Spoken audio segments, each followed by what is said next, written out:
Bonsoir à tous.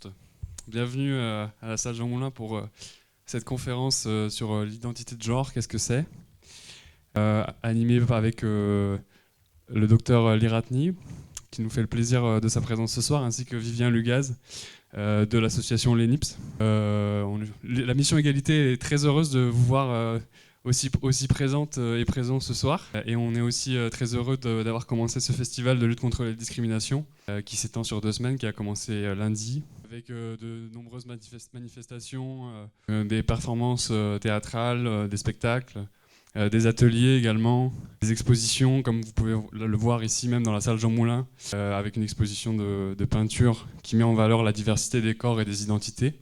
Et voilà, et je vais laisser la parole, je pense, à Vivien Lugaz de l'association l'ENIPS, qui va pouvoir présenter l'association, ainsi que le docteur Liratni, qui nous fait le bonheur de sa présence ce soir. Bonjour tout le monde, ça fait plaisir de vous voir nombreux et nombreuses ici, que ça mobilise un petit peu ces thématiques, ça fait plaisir.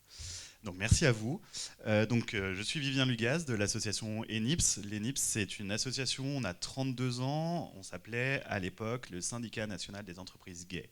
On s'est créé au moment de l'épidémie de VIH, c'était des patrons de bars du Marais à Paris qui voyaient les personnes, leur clientèle mourir du VIH à l'époque où on en mourait, et qui se sont dit il va falloir qu'on fasse quelque chose.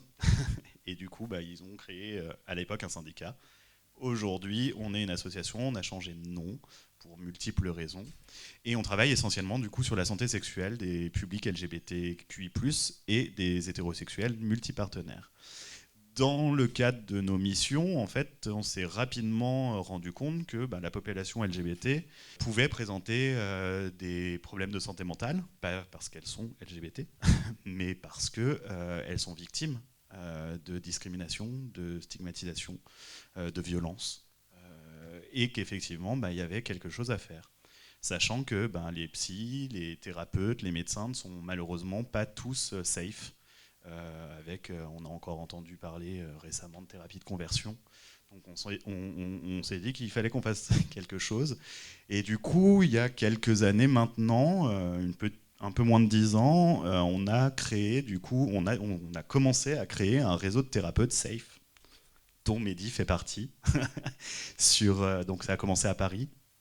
Et après on a développé, donc on est soutenu par Santé publique France, qui effectivement nous finance en fait des séances de psycho par des psys qui sont safe et qui ne sont non jugeants des identités du coup de sexuelles et des orientations sexuelles et des identités de genre. C'est dans ce cadre-là du coup que Mehdi intervient avec nous, donc 2 fois par mois. Une fois on va dans des bars communautaires.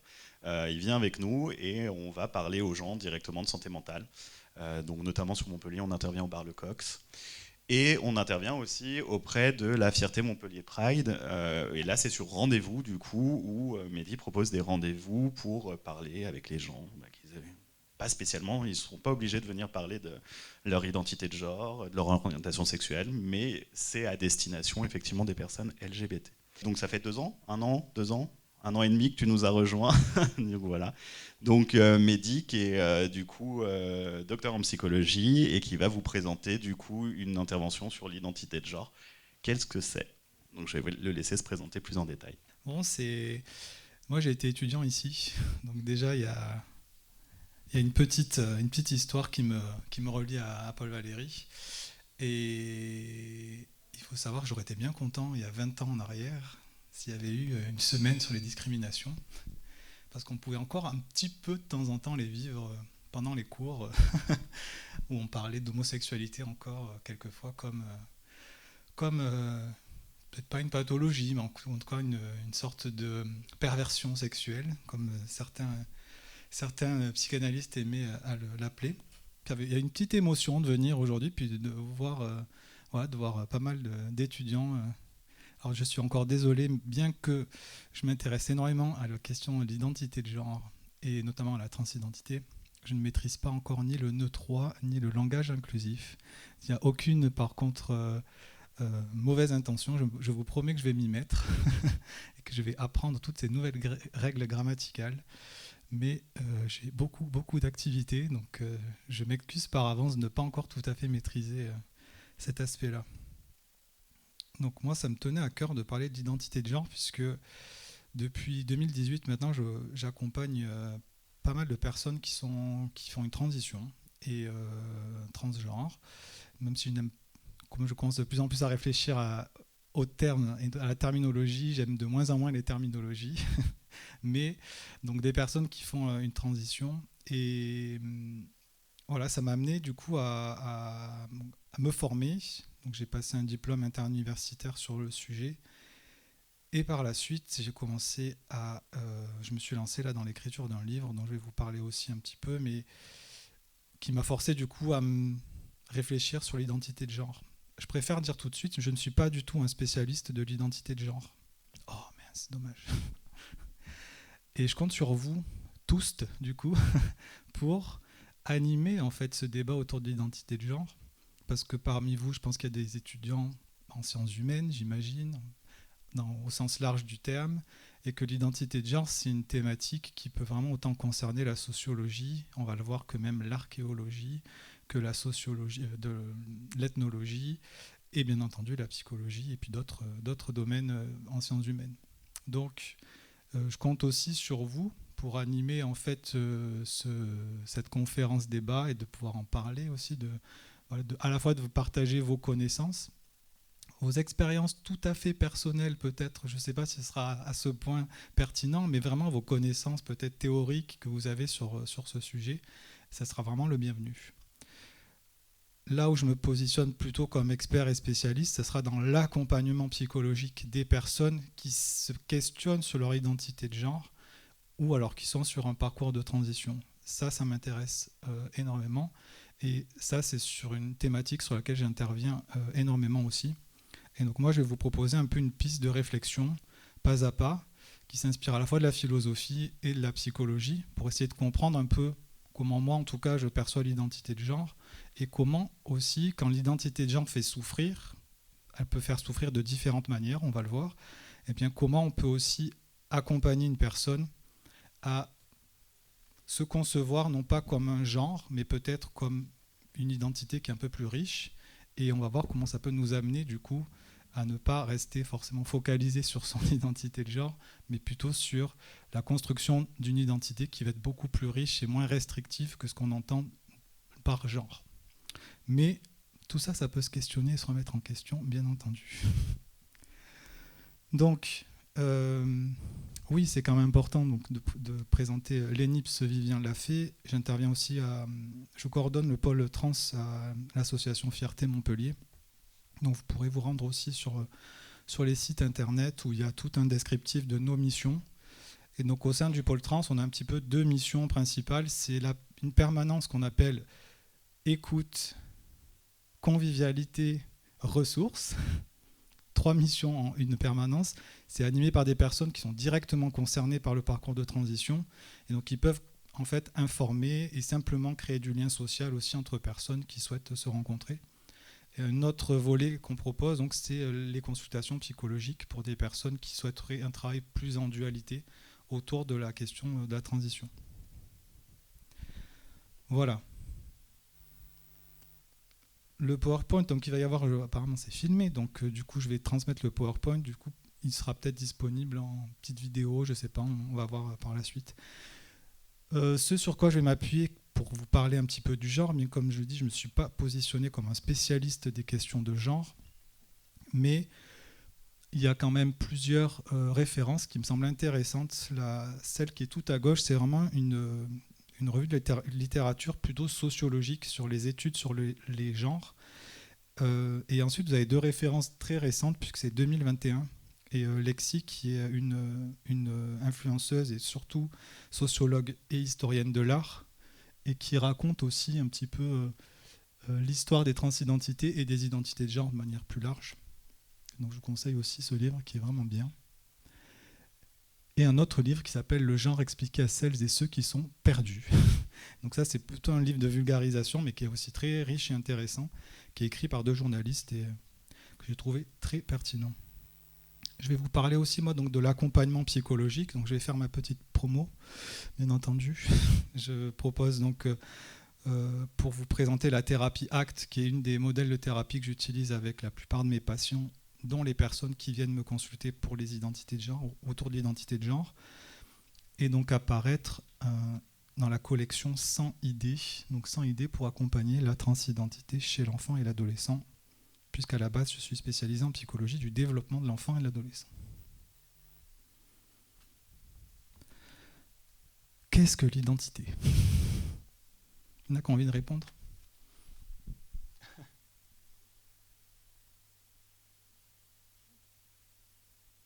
Soyez pas timide.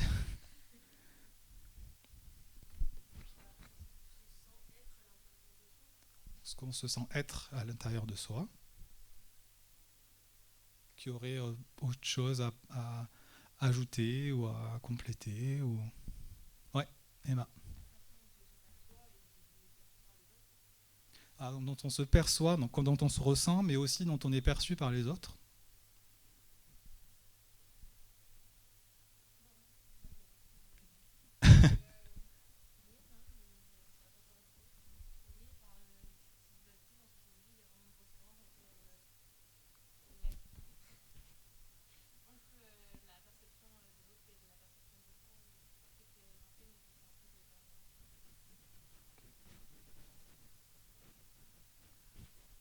D'autres contributions à la notion d'identité. C'est quoi une identité ? Ouais.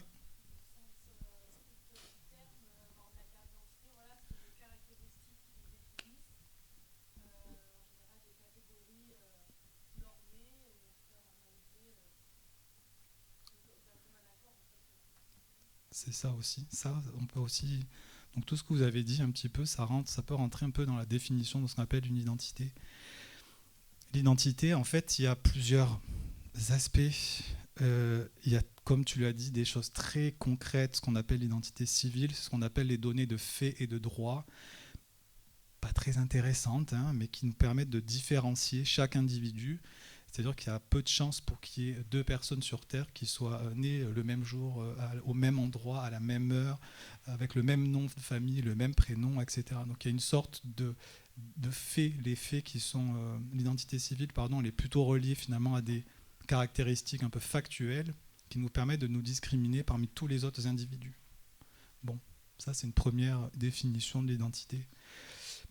Si on va plus loin dans l'identité, il y a aussi finalement ce qu'on ressent, c'est-à-dire l'identité, on pourrait la définir une identité psychologique. Est-ce que finalement tout ce qui est relié à la personnalité, tout ce qui est lié à l'appréhension des émotions, de tout ce qui est pourquoi pas relié à l'intellect, tout ça aussi, ça peut être des caractères identitaires, des caractéristiques identitaires. On pourrait aussi prendre la biologie, puisque si l'identité, elle nous discrimine les uns des autres, ben on a tous, chacun, des codes génétiques, un génome qui est différent. On a des empreintes qui sont différentes. Personne sur Terre n'a la même voix. Une voix, il n'y a pas personne sur Terre n'a la même voix. Tout ça, c'est relié à des aspects plutôt biologiques. L'identité aussi, elle peut être sociale, c'est-à-dire qu'on peut en fait se sentir appartenir à, du coup, une caractéristique identitaire. Donc ça peut être appartenance à un groupe, ça peut être avoir des valeurs communes. Et donc parmi les critères identitaires, il y a aussi celui qu'on appelle l'identité de genre, dont on va essayer de parler aujourd'hui, puis d'essayer de décortiquer ensemble un peu qu'est-ce que c'est que cette histoire de genre. Et donc moi je vais vous parler de deux choses en particulier, c'est ce qu'on appelle les rôles de genre, puis les stéréotypes de genre. Alors, deuxième question pour l'Assemblée. D'où vient cette histoire de genre ? Ça vient d'où les genres ?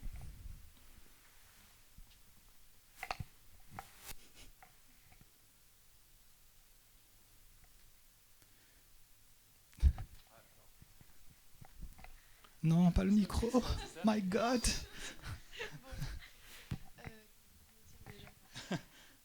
Bon, j'espère que j'ai pas envie de dire de cagade, mais bon. Je pense que d'où ça vient, on ne peut pas vraiment déterminer d'où ça vient. Ça a toujours plus ou moins existé. Donc après, on met les noms, enfin la société, l'époque, etc. Mais les noms qu'on veut dessus, bien évidemment. Mais je pense que ça a toujours plus ou moins existé et que c'est quelque chose d'assez universel. Voilà. Ok. Donc là, il y a une proposition, finalement, c'est la société qui propose un modèle. D'autres idées ou... Ça aurait été, pardon, c'est vrai que ça aurait été cool de vous présenter, ou genre... Après, si vous voulez dire ce que vous faites, je sais pas, il y a beaucoup d'étudiants et étudiantes, j'imagine, mais bon, pas forcément, mais voilà, si vous avez aussi envie de dire ce que vous faites, ça peut être intéressant. Mais pas obligé. Salut, moi je m'appelle Lucie, je suis en philo en L2. Ok. Et c'est un peu pour reprendre ce que tu disais, mais oui, dans l'idée, un peu une cause sociale, puisque je trouvais ça intéressant justement qu'il y ait des sociétés qui reconnaissent plus de deux genres. Enfin, nous on en reconnaît deux, mais du coup, parfois il y en a 3, 4, et voilà, c'est intéressant. Ok.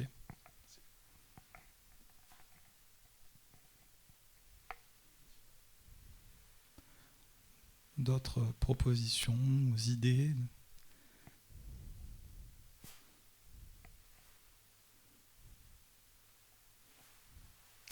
Donc comme... ouais. Vas-y. Okay. Projette.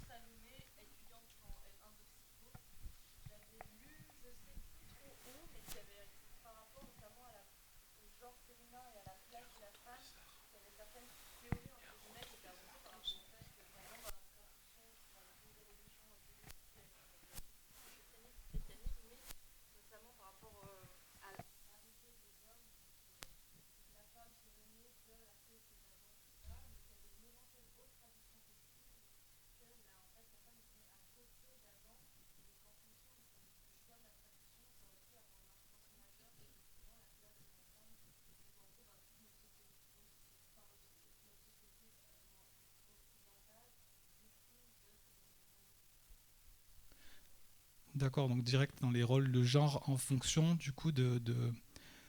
Là on est dans la théologie finalement d'interprétation qu'aurait eu de certains textes religieux en fait. D'où c'est venu cette histoire à la plupart des cultures, comme tu dis, c'est vrai qu'on va le voir sur les 5 continents depuis l'Antiquité, on est bien loin d'avoir eu que 2 genres. Mais la plupart du temps, la binarité est présente dans toutes les cultures, homme, femme. Genre homme, genre femme. D'où ça vient? Pourquoi? C'est quelque chose qui a toujours existé, du coup. Je pense que ça relève du fait des organes génitaux. Et du coup, comme la société elle trouve ça binaire, ça s'est ancré dans la société. Voilà, une des premières arguments qu'on va amener, pourquoi en fait on différencie de genre la plupart du temps, puis ensuite bien entendu on va en parler qu'il y avait d'autres choses qu'on a pu voir, mais il y a le premier argument phylogénétique qui explique qu'il y a 2 genres. Pourquoi il y a eu 2 genres? Pourquoi il y a en tout cas pourquoi les rôles de genre en tout cas existeraient puis se sont perpétués? Une première idée, c'est de dire que à l'époque de l'Homo sapiens, au tout début de l'Homo sapiens, il y a une différenciation des rôles en fonction du sexe biologique, mâle, femelle. Donc je ne confondrai pas homme-femme et mâle et femelle, ce qui pour moi sont 2 choses bien différentes. Où effectivement, la femelle Homo sapiens, elle est amenée à enfanter, puis à allaiter son enfant, ce qui la contraint à s'occuper de l'enfant, à être plus proche de lui, à le protéger. Et le mâle Homo sapiens qui a, entre autres, qui est favorisé sur certains plans génétiques, et notamment par l'imprégnation en testostérone, qui va permettre d'avoir un développement musculaire, une endurance plus grande, qui va peut-être être plus efficace pour certaines tâches. Tout ça, ça remonte de la préhistoire, bien entendu. Je ne le ramène pas du tout à notre société d'aujourd'hui. Et même en archéologie, ce qui devient passionnant, c'est qu'il y a quand même une remise en question de ces rôles absolus. Il a été démontré récemment avec des fouilles archéologiques que les femmes chassaient, que les femmes aussi, et que les hommes sûrement aussi s'occupaient des enfants. Donc c'est que c'était pas aussi, les rôles n'étaient pas aussi binaires que ça. Mais on pourrait quand même penser, dans une certaine mesure, qu'à la base, ces rôles de genre ont été un petit peu proposés. Cette binarité, elle était proposée effectivement en rapport avec les aspects biologiques, des aspects phylogénétiques, je dirais plutôt, puis ensuite biologiques. Donc je ne sais pas si les étudiants en psycho connaissent Baron Cohen.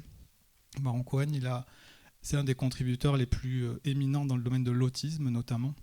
Et les études qu'il a faites au départ, ce n'était pas forcément directement sur l'autisme, mais il a travaillé en fait à regarder les préférences, ce que préféraient observer les bébés en fonction de leur sexe biologique. Et donc, et vraiment dès les premiers jours de vie. Donc, c'est pas forcément après un apprentissage ou une imprégnation culturelle ou éducative. Ça peut être des bébés de quelques jours de vie ou de quelques mois de vie, 4 mois, 3 mois de vie. Et en fait, il a croisé pas seulement le sexe biologique, mais en fait l'imprégnation en testostérone. Les enfants les plus imprégnés en testostérone, donc nécessairement, que sont souvent les garçons, les bébés de sexe mâle, pardon, du coup, eh bien, regardent beaucoup plus les objets et les mouvements mécaniques, et les bébés les moins imprégnés en testostérone, plus généralement, du coup, les bébés de sexe femelle, eh bien, elles regardent beaucoup plus les visages humains, elles vont être beaucoup plus curieuses de regarder les émotions, les expressions faciales. Donc en fait, on a déduit sur des études longitudinales, ils ont remarqué que les enfants les plus imprégnés en testostérone étaient aussi plus tard les moins empathiques et avaient beaucoup plus de difficultés à reconnaître les émotions sur les visages humains que les personnes les moins imprégnées en testostérone. Donc ça, Baruch Cohen, il explique que c'est pas, une fois de plus, que l'éducation, et on va le voir d'ailleurs, l'éducation va complètement intervenir sur le genre et comment on construit son rapport au genre, etc. Mais qu'il y a aussi quand même certains arguments biologiques intéressants qui permettent d'expliquer pourquoi encore, quand on fait des études en IRM fonctionnel sur, par exemple, des tâches cognitives à résoudre, pourquoi sur certaines tâches, pas toutes, vraiment c'est loin d'être une généralité, c'est plutôt des exceptions, mais certaines tâches, on remarque que le cerveau des personnes de sexe féminin fonctionne un peu différemment des personnes de sexe masculin. Donc il y a des arguments, minces arguments, qui montrent qu'il y a des différences biologiques entre hommes et femmes. Personnes de sexe mâle et femelle. Pour la petite histoire sur l'autisme, il a été démontré en fait que, donc c'est ça qui lui a valu un prix renommé, alors il est de Cambridge, Baruch Cohen, mais un prix assez renommé en Grande-Bretagne, et il a publié dans Science, donc ceux qui connaissent les publications scientifiques, ben c'est une des revues les plus prestigieuses en sciences. Notamment, il a remarqué que les enfants, les bébés les plus imprégnés en testostérone avaient un devenir autistique. Donc c'est en ça qu'on l'a, comment dire, cette découverte, elle était quand même assez importante dans le domaine de l'autisme, comme quoi il y aurait en fait un rapport entre taux de testostérone dès la naissance et un neurodéveloppement qui irait vers un fonctionnement autistique. Donc tout ça, c'est des arguments biologiques. Et c'est important quand même de l'avoir en tête parce que ça permet de dire d'où ça vient cette histoire. Pourquoi les hommes et les femmes, pourquoi on nous a un peu répartis comme ça en fonction de notre sexe biologique. Il y a des choses qui permettent d'expliquer des différences. Et aujourd'hui, on est plutôt, en sciences humaines de manière générale, on est plutôt d'accord de dire qu'aujourd'hui, là en 2020, les rôles n'ont plus besoin d'être... Il n'y a plus de besoin pour la perpétuation de l'espèce qu'on répartisse les rôles de cette manière. C'est-à-dire que les hommes peuvent aussi bien s'occuper des enfants et s'occuper de la maison, j'en sais rien, et puis les femmes peuvent tout à fait avoir des activités, on va le voir, qui sont à la base stéréotypées garçons ou hommes. Et donc, Fine, qui est une des aussi plus éminentes chercheuses sur les identités de genre, elle explique aussi que les rôles de genre, en fait, ils sont appris par apprentissage, ce qu'on appelle, nous les psychologues, par conditionnement opérant. On apprend, comme disait Simone de Beauvoir, on ne naît pas femme, on le devient. On ne naît pas homme, on le devient. Et donc tout ça, on va le voir ensemble et on va en parler ensemble. Donc ces fameux rôles de genre, homme-femme, c'est un apprentissage qui est social. Il n'y a rien dans notre biologie, par contre, on va le voir, ou aujourd'hui, dans notre code génétique, qui va nous prédestiner beaucoup plus à être dans un rôle que dans l'autre. Mais pourtant, l'attribution d'un genre en fonction du sexe biologique continue à exister, puisque dès la naissance, on assigne, comme nous, dans le domaine de la transidentité, on parle de genre assigné, on assigne un genre à un enfant en fonction de son sexe biologique. C'est comme ça. Donc la femme, elle va être, du coup, le rôle de genre de la femme, il est plutôt reconnu autour d'un rôle qui serait plutôt maternel. Elle doit être une bonne mère, une bonne épouse. Elle doit soigner, éduquer les autres. Elle va être obéissante, elle va être ordonnée. Elle va être calme, affectueuse, douce. Elle doit prendre soin de son intérieur, elle doit prendre soin de son domicile. Elle va être douée pour ça, soi-disant. Et puis elle doit faire attention à son apparence physique. Tous ces rôles de genre, en fait, c'est des choses qui ont été perpétuées, donc notamment par des... Donc, comme tu le disais, tu parlais des traductions ou d'interprétation aussi des textes dans les religions. Et les religions aussi ont beaucoup en fait perpétué ces rôles de genre en fonction du sexe biologique. Et même si on pourrait dire mais nous ça y est, c'est fini, on est vachement plus moderne que ça. En réalité, aujourd'hui encore, le rôle de genre féminin, il va être quand même.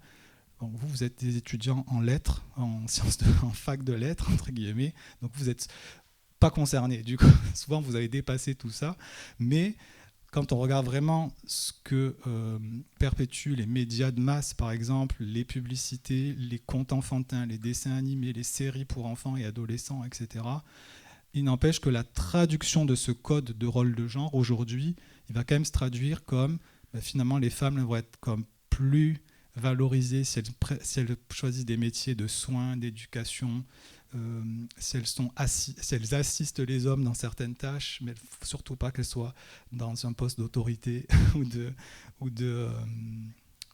direction. Et également sur le code, on va dire, physique, on va toujours valoriser l'élégance, la minceur, enfin toujours des codes en fait, qui sont comme ça perpétués d'une génération à l'autre. Alors pour l'homme, c'est pas fameux non plus, hein, c'est pas très rigolo non plus, surtout si on n'a pas choisi de son genre. Ben, l'homme, c'est pareil, il est cantonné à un rôle d'explorateur, de protecteur, il doit subvenir aux besoins matériels. Et il va plutôt être valorisé dans des démarches de conquête, de domination, de force physique.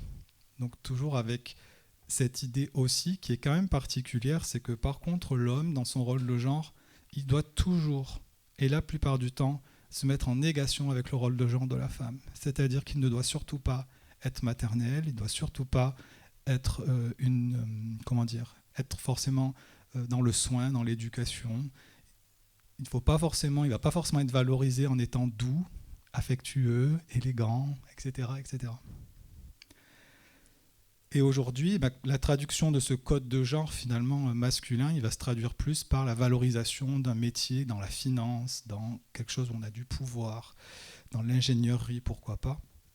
On va valoriser beaucoup tout ce qui est athlétisme, capacité physique, et aussi l'accumulation de biens et du statut social. Donc tout ça, c'est des rôles de genre qui, en fait, en fonction du sexe biologique, on va nous éduquer, on va quand même nous orienter à développer telle ou telle qualité ou telle fonction. Et ça se fait de manière très implicite et très tôt dans le développement. Donc là, je vous propose, juste avant de revenir sur les stéréotypes, toutes les études qui montrent qu'en fait, le genre, c'est quelque chose qu'on apprend, on ne naît pas femme, on le devient. Eh bien, je vais vous parler d'une étude, par exemple, qui observe des petits garçons jouer. Et donc, devant lui, il a plusieurs types de jouets. Il a des jouets qu'on va genrer féminins, des poupons, des Barbie, des coiffeuses, etc. Des jouets neutres, puis des jouets plutôt genrés masculins. Et donc, dans la salle, il y a un expérimentateur homme. Et donc, quand l'expérimentateur homme est présent, l'enfant garçon, qui a été assigné garçon, joue exclusivement avec les jouets masculins. Puis quand l'expérimentateur homme sort de la pièce, au bout de quelques minutes, l'enfant se dirige vers les jouets neutres. Puis, le garçon peut commencer à jouer à des jouets genrés féminins. Mais à la minute où l'expérimentateur homme rentre dans la pièce, l'enfant retourne immédiatement jouer au jeu assigné garçon. C'est une expérience qui a été faite avec des enfants de 5 ans. Donc on aura beau nous dire « ouais, on est super ouvert maintenant, les enfants, les garçons jouent à la dinette, aux poupons, etc. » Ça montre à quel point il y a une influence de la présence, du coup là, pour le coup, de l'expérimentateur qui est en plus homme, sur les choix en fait, d'activités que va avoir un enfant. Une autre expérience chez les bébés. On a étudié, on a menti à des adultes en leur disant ce bébé est un garçon, ce bébé est une fille. Et puis en fait, des fois c'est des garçons, des fois c'est des filles, peu importe. Donc on leur a caché leur sexe biologique, on leur a juste mis des couvertures roses et bleues en leur disant ça c'est des filles, c'est des garçons. Peu importe leur sexe biologique. On a remarqué que les adultes parlent différemment aux bébés garçons puis aux bébés filles. La bébé fille, on leur dit « Oh, qu'elle est mignonne, ma petite !» Puis le garçon va interagir avec lui, on va dire « Ah, c'est toi, t'es costaud, là, t'es un costaud, mon grand. » Et en fait, on a enregistré la tonalité de la voix, on a enregistré comment on parlait, en fait, et la façon de parler diffère dès le tout jeune âge entre un garçon et une fille. Donc, pour montrer à quel point il y a quand même beaucoup de choses qu'on apprend et qui vont se développer petit à petit avec l'âge. À tel point que même chez les jeunes enfants, on pourrait dire qu'aujourd'hui, par exemple, dans un pays comme le nôtre, en France, la dinette, c'est un jouet qui s'est neutralisé dans la petite enfance. C'est-à-dire qu'aujourd'hui, à l'école maternelle, on peut voir autant de garçons que de filles jouer à la dinette. Arrivé au CP, les garçons vont dire que c'est un jouet de filles. Donc à partir du CP, il y a beaucoup moins de mixité dans les jeux entre enfants et les choses se réorganisent par identité de genre. Et ça, une fois de plus, c'est des choses qui sont apprises, perpétuées, notamment par la culture et par on va le voir, tous les contes enfantins, les contes enfantins et les Walt Disney. Dans le livre, j'en parle notamment, j'ai fait un petit chapitre sur les Walt Disney, en montrant à quel point les femmes, elles sont cantonnées à des rôles toujours les mêmes. Il a fallu attendre 2013 ou 2014 pour avoir une reine des neiges qui décide de finir seule, célibataire et sans enfant, et très heureuse comme ça. Et c'est pas remis en question. Bon, par contre, la première ministre au Brésil, je crois, avait très fortement condamné ce dessin animé en accusant la reine des neiges de faire devenir les petites filles lesbiennes. C'est pas cool, hein ? Et d'ailleurs aussi, il y avait l'église évangéliste américaine qui avait dit un peu les mêmes choses sur ce dessin animé. Donc, l'aboutissement, ou ce qu'on pourrait dire finalement le pôle extrême des rôles de genre, c'est ce qu'on appelle du coup les stéréotypes de genre, qui ont aussi encore la dent dure, et qui serait une forme d'extrapolation de ce qu'on a dit jusqu'à présent dans les rôles de genre. Il faut savoir que les stéréotypes de genre, ça c'est des choses qui ont été étudiées, ils sont d'autant plus forts ils sont d'autant plus puissants qu'il y a un niveau d'instruction qui est faible et qu'il y a un niveau socio-économique qui est faible et qu'il y a aussi un niveau de croyance religieuse qui est très forte. Donc il y a quand même une interaction entre le fait d'adhérer à ces stéréotypes-là et certaines caractéristiques sociales.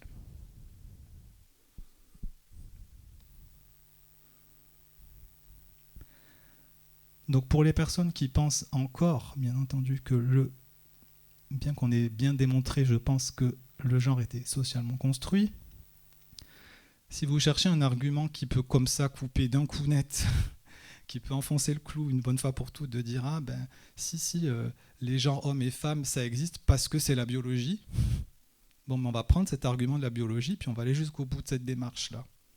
Ok, l'intersexuation, ce sont en fait, il faut savoir que les organes génitaux présentent en fait une variation, s'étend sur un continuum.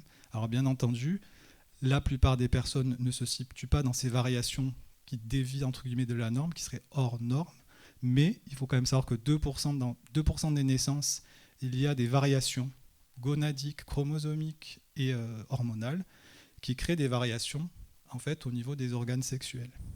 Et dans une naissance sur 500, il y a une ambiguïté totale, c'est-à-dire qu'on ne pourrait pas définir clairement si le bébé, à sa naissance, il s'agisse d'un pénis ou d'une vulve. Est-ce que finalement c'est si important que ça ? Je ne sais pas, je ne crois pas. Dans tous les cas, si on prend cet argument de la biologie, c'est biologique, le genre c'est biologique. Ça, il faudra en parler à notre ami qui se présente aux élections. Mais si le sexe biologique c'est un continuum, le genre, par définition, devrait être aussi un continuum. Et donc là, ça permet aussi de couper court à toutes ces idées de homme-femme reliées à femme, mâle, femelle, mais plutôt dire finalement, si même le sexe s'étend sur un continuum, pourquoi pas le genre finalement?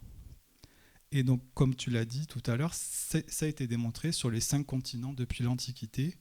On a plusieurs, en fait, j'ai une slide sur ça, je pense, mais il faudra que j'aille vite. Tac. Depuis l'Antiquité, on a des archives, des preuves historiques qui nous montrent que, bon, certes, on pouvait différencier les hommes des femmes. Souvent, les genres étaient attribués et assignés en fonction du sexe biologique, mais on pouvait aussi trouver ce qu'on appelait des hommes-femmes ou des femmes-hommes, ou voir des personnes qu'on allait qualifier avec un 3e, voire quelquefois un 4e genre, qui était considéré comme ni l'un ni l'autre, ou les deux en même temps. Donc vous voyez comme quoi il existait une pluralité de la conception du genre, et encore plus intéressant, ce qui quand même nous montre que quelquefois, dans le passé, on était beaucoup plus moderne qu'aujourd'hui. Eh bien, ces personnes-là, particulièrement qui avaient un genre divers, diversité au niveau du genre, eh bien, elles avaient même quelquefois des places et des rôles assez spécifiques dans de nombreuses civilisations. Parfois, elles étaient positionnées sur des missions de transmission des savoirs aux enfants, aux jeunes enfants, enfin, et aux personnes. Des fois,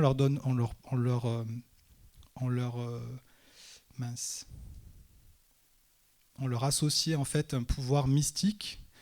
C'était des personnes qui étaient les seules à pouvoir communiquer avec les esprits ou avec les dieux. Quelquefois aussi, on pouvait leur donner le rôle de soigneur. Enfin, tout ça pour dire que en fait, présenter une identité de genre diverse était parfois relié en fait, à une place spécifique importante, voire valorisée dans la société, ce qui n'est pas forcément le cas aujourd'hui, voire pas du tout.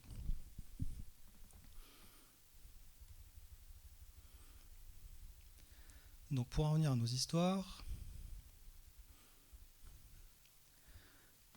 il y a des associations LGBT qui sont intersexes, qui se sont qu'on crée une échelle satirique qu'on appelle le phallomètre, en disant à partir de quand on pouvait considérer qu'un enfant était un garçon ou une fille. Ça peut porter à sourire, mais je vous informe quand même qu'encore aujourd'hui, un enfant qui naît avec intersexuation, un médecin peut dire aux parents, si vous voulez, on peut faire une opération tout de suite maintenant, dès sa naissance, pour pouvoir le réassigner à un sexe plus féminin ou plus masculin, sans lui demander son avis et sans qu'il y ait aucun problème sur le plan urologique notamment. Donc ça pose quand même question sur notre capacité en tant que société civilisée à accepter en fait la diversité des sexes et du coup des genres qui pourraient exister. Donc j'espère que ces échelles, elles ne vont pas vous choquer, mais je pense que c'est important dans une intention pédagogique, peut-être par contre, d'aider les personnes qui sont un peu perdues, parce qu'aujourd'hui il y a beaucoup d'identités de genre, et donc on ne sait plus trop où donner de la tête. Donc j'ai proposé en fait une sorte de petit schéma qui permet d'un petit peu d'expliquer, de bien différencier déjà d'une part ce qu'est le sexe biologique, et de bien le mettre à part de l'identité de genre, c'est une chose qui est différente. Et que dans l'identité de genre, finalement, je vais en parler, j'ai quelques slides sur ça, on va pouvoir avoir en fait le genre, entre guillemets, qui s'étend de l'homme à la femme sur un continuum. Et donc, d'une part et d'autre, on aurait finalement ce que j'appelle les personnes unigenres, des personnes qui ne se reconnaissent, qui ne se ressentent que dans un seul genre. Donc ça peut être un homme, une femme, mais pourquoi pas, qu'elle soit cis ou trans d'ailleurs, qu'il ou elle soit cis ou trans, peu importe, c'est l'unigenrité qu'on va prendre en compte. Du coup, j'essaie d'aller doucement vers la pangenrité. Pangenre, ce serait finalement, je me sens autant l'un que l'autre. Bigenre, je me sens un peu les deux, mais peut-être un plus que l'autre. Puisqu'on appelle le genre fluide, c'est des personnes qui vont pouvoir comme ça se déplacer le long du continuum de genre. Mais ce n'est pas suffisant, puisque le genre, c'est pas forcément homme-femme, mais on peut se sentir aussi autre chose, ou ni l'un ni l'autre du tout. Donc c'est pour ça que je propose une autre schématisation qui serait un petit peu en deçà de l'histoire du genre homme-femme, mais finalement ce qu'on appelle la non-binarité. Donc la non-binarité, elle peut recouvrir des réalités qu'on a déjà décrites ici, pangenrité, genre fluide, etc. Mais c'est aussi plus globalement, finalement, la non-binarité. Si on va à l'extrême de la non-binarité, on va retrouver l'agenrisme, c'est-à-dire le fait de ne se sentir ni homme ni femme de manière neutre, et ne pas vouloir être assigné ni identifié à un ou autre genre. Et donc, cette échelle, elle viendrait nous expliquer finalement à quel point j'adhère ou pas à cette conception homme-femme. C'est une proposition, je ne sais pas si elle est pertinente ou pas, vous me le direz. Je passe toutes les définitions du coup de genre, puisque ça va nous prendre sinon trop de temps. Ce qui est quand même intéressant sur la question de la transidentité, que je connais, il me semble, un peu plus. La transidentité, c'est le fait que une personne ressente que le genre qui lui a été assigné à sa naissance en fonction de son sexe biologique n'est pas son identité de genre ressentie, et souvent dans une perspective, comme on dit, trans. Donc trans, ça vient du latin traverser, on passe d'une rive à l'autre, mais il y a vraiment cette idée, souvent, que le corps, ou en tout cas l'image, et donc l'identité de genre sociale aussi, elle soit reconnue dans le genre opposé. Donc ce qu'on appelle la dysphorie de genre, la dysphorie, donc je rappelle, la transidentité et la dysphorie ne sont pas un diagnostic médical, mais la dysphorie, c'est la souffrance que peut ressentir la personne quand son corps ou son image ne correspond pas vraiment à ce qu'elle ressent, mais aussi quand les personnes l'assignent à un mauvais genre aussi. Mais toutes les personnes qui font une transition n'ont pas forcément de dysphorie. Donc ça, c'est aussi important à dire. L'importance de ne pas pathologiser ce public. Il y a des personnes qui vont faire un parcours de transition et qui ne sont pas forcément en souffrance et qui vont faire le parcours de transition pas à pas et tranquillement. D'où l'idée de différencier peut-être un peu ce qu'on appelle transgenre de transidentité, puisqu'aujourd'hui, finalement, les transidentités, ce serait finalement tout ce qui concerne le fait de ne pas avoir été assigné au bon genre à la naissance, et du coup, qui concernerait toutes les autres identités de genre. Donc c'est à nous un petit peu de définir aussi les transidentités, puisqu'on va passer d'un état où on a été unigenre assigné à la naissance, à finalement une autre identité de genre, où on va choisir dans la palette des choses qui existent. On va passer de l'un à l'autre. Ça, c'est encore à définir. Est-ce que transidentité, ce sera toujours... est-ce que c'est un terme qu'on va uniquement cantonner aux unigenres, entre guillemets, ou qu'on peut finalement transposer puis généraliser à la question de la non-binarité. Donc je vois que le temps passe vite. Alors à quel point le genre définit notre identité finalement? Maintenant, on va en venir là, hein, c'est le but un petit peu de l'intervention. À quel point le genre, tel qu'on vient de le décrire, en tout cas, ça décrit notre singularité. Mais quand on commence à y réfléchir un petit peu, on va perdre pied, je pense, puisque toutes les qualités ou les centres d'intérêt qu'on a vus, notamment dans les rôles de genre homme-femme, par exemple, elles peuvent être investies quel que soit le sexe biologique. Donc on peut tout à fait investir un rôle maternel en ayant un sexe masculin, c'est pas du tout incompatible. De la même manière, ces rôles ou les caractéristiques qui sont associées à ces rôles peuvent nous définir en partie, mais pas entièrement. C'est-à-dire que ce qu'on associe habituellement au genre féminin ou au genre masculin, c'est qu'une toute mini partie de ce qui peut être une personnalité, bien heureusement. Donc, le fait de se focaliser quelquefois sur l'identité de genre, c'est quelque chose aussi qu'on va le voir petit à petit peut être très limitant dans la façon de se décrire en tant que personne. Et donc c'est bien la singularité de chacun qui va faire vivre ces rôles de genre différemment. Donc c'est pour ça que j'ai donné un petit peu des exemples. Si on prend par exemple, une fois de plus, le fait de prendre soin de sa maison, de décorer sa maison, qui est un truc soi-disant féminin. Bon. Mais ça, on peut le faire vivre de tellement de manières différentes. Je peux m'attribuer peut-être cette caractéristique féminine, ou ce rôle de genre en tout cas féminine, mais je peux le faire vivre de différentes manières. Je peux le faire de manière très conformiste, en mode Desperate Housewives, et je peux le faire de manière complètement créative, en mode auberge espagnole. Pourtant, je vais occuper peut-être la même qualité, la même fonction, mais je peux le faire vivre de manière différente en fonction de ma personnalité. Pareil pour l'éducation. Si l'éducation, c'est un truc de fille, soi-disant, éduquer les enfants, d'ailleurs c'est un métier qui se féminise énormément, l'enseignement en école primaire, mais quand on voit deux enseignantes, elles ont des styles complètement différents. On peut être même une enseignante, comme je l'ai marqué, très stricte, mais dans une ambiance calme, puis on peut avoir quelqu'un de très doux et très dynamique. Donc à quel point finalement ce métier qui soi-disant est féminisé, on peut le faire vivre de plein de manières différentes.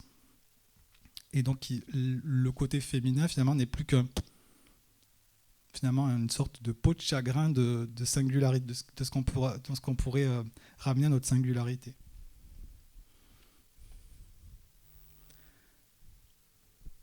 Donc finalement, est-ce que s'attacher à son genre est si utile? Je pose la question, puis on va en débattre ensemble. Pourquoi la question du genre, elle peut faire souffrir aussi?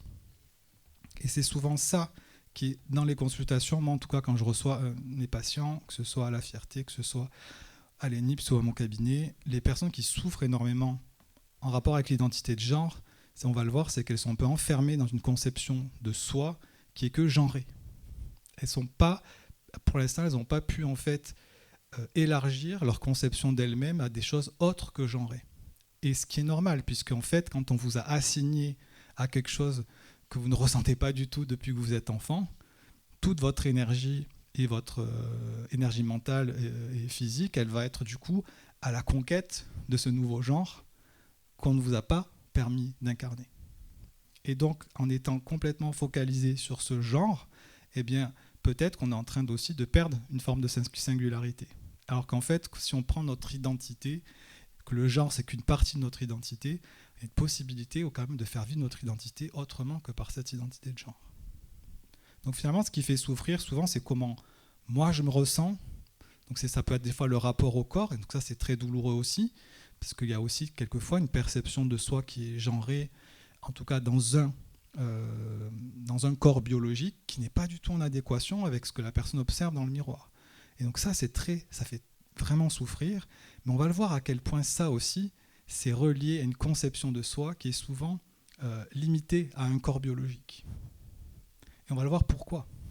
Parce que la plupart du temps, cette conception de ce corps-là, il va être aussi construit en rapport avec des stéréotypes qu'on va nous mettre dans la tête. C'est ça un homme, puis c'est ça une femme. Ce qui fait que quelquefois, j'ai des personnes en transition, par exemple des femmes trans qui ont fini leur parcours, qui elles décrivent avoir fini un parcours après avoir fait une vaginoplastie, puis elles disent « Ah, les lèvres, elles sont pas comme ça », et parce qu'en fait, elles se sont fait une image en fait, de ce que devrait être un vagin, qui est en fait souvent d'ailleurs des images beaucoup reléguées par la pornographie ou des choses qui ne sont pas du tout de la vraie vie. Et en fait, comme elles n'ont pas d'autres modèles en tête de ce que c'est quoi en fait finalement une vulve, un vagin, voilà, comme on l'a vu avec tout le continuum que ça peut être, mais du coup en fait ça peut être un sujet de souffrance parce qu'en fait ce qu'elle s'était projeté dans sa tête puis ce qui se passe en fait dans son corps, ce n'est toujours pas en adéquation. Et donc c'est sur ça qu'on peut commencer à se flexibiliser, on va le voir, sur finalement entre l'image qu'on souhaite obtenir puis le résultat qu'on va avoir, il y a peut-être une flexibilité à trouver autour de ça. Il y a aussi comment les autres me perçoivent. Donc là, on en vient vraiment à la question de la discrimination et des harcèlements, notamment quand on a clairement outé son identité de genre, en disant, voilà, moi je me ressens comme ça, puis que des personnes vont continuer de manière plus ou moins intentionnelle, plus ou moins méchante en fait, à vous assigner sur l'autre genre. Ça aussi, c'est quelque chose qu'on va le voir qui peut être aussi très blessant. Mais une fois de plus, une manière de sortir de ce guêpier, c'est de se dire ok, mon identité de genre, si on commence à réfléchir à ce que c'est qu'une petite partie de ma singularité, une petite partie de ma personnalité. Donc c'est finalement, si l'autre personne arrive à me blesser uniquement que sur cet aspect-là, c'est comme si ça remettait en cause toute ma personnalité, toute ma personne. Alors que si on commence à percevoir l'identité de genre comme quelque chose qui est finalement qu'une partie très parcellaire, très généraliste presque de qui je peux être, peut-être que c'est quelque chose qui peut petit à petit nous glisser aussi, puis considérer l'autre comme un con, et puis continuer son chemin. Donc tout ça, je ne l'ai pas sorti de ma petite intelligence fertile, hein. Je le prends vraiment appui sur la théorie des cadres relationnels et ce qu'on appelle, nous, en TCC, les TCC de troisième vague, où on travaille énormément sur justement ce qu'on appelle la conception de soi, ou ce qu'on appelle le soi comme concept. Et on va le voir que le soi comme concept, la plupart du temps, c'est tout un réseau de pensées, de signifiants et d'émotions sur la façon de se percevoir soi, et qui va souvent occasionner énormément de souffrance. Et cette conception de soi, elle est souvent reliée à quoi ? À la comparaison, avec des stéréotypes. Je ne suis pas assez ceci, je ne suis pas assez cela, je devrais être plus comme ceci, je devrais être plus comme cela, parce que je vois que dans la société, c'est ça qui est valorisé. Et je vais souffrir de ne pas pouvoir accéder à telle ou telle caractéristique. Et nous, sur quoi on va travailler, c'est ce qu'on appelle l'acceptation, justement. L'acceptation, ça ne concerne pas les événements de vie, mais plutôt, finalement, je vais commencer à accueillir, puis à accepter ce qui se passe en moi, ce que je ressens par rapport à cette histoire qui est douloureuse, et aussi, petit à petit, à prendre la distance avec ses pensées, et notamment, on va le voir, ces cadres relationnels et ces stéréotypes. Donc en thérapie ACT, ou en théorie des cadres relationnels, on ne s'intéresse plus du tout au diagnostic, on ne s'intéresse pas du tout à labelliser des diagnostics, ça ne nous intéresse pas. Ce qui nous intéresse, c'est ce qu'on appelle la rigidité psychologique qui provoque de la souffrance. Et en thérapie, on va travailler tout le temps sur ces 6 axes pour amener la personne à plus de flexibilité. Quand on souffre, moi je vais focaliser mon discours sur le soi comme concept rigide, mais quand on souffre, c'est que la conception de soi, elle est rigide. Elle est enfermée, tel finalement un signe astrologique, on pourrait se dire, voilà, je suis comme ci, comme ci, comme ci, comme ci et comme ça. Et comme je suis né telle date et telle heure sous cette planète, je ne pourrai jamais changer. Et c'est exactement ce qui se passe quand quelqu'un souffre, notamment de son identité de genre. Comme on a vraiment mis en tête, alors depuis des générations, c'est même l'histoire qui peut nous le montrer, on l'a vu, mais même dès tout petit, si on est, exposé à des stéréotypes, il y a forcément quelqu'un qui n'est pas à l'aise avec son identité de genre, il va commencer à se questionner sur mais pourquoi moi peut-être que je ne pourrais jamais être mère, ou moi pourquoi je ne suis pas mince comme une danseuse, ou moi pourquoi je ne suis pas Ariana Grande.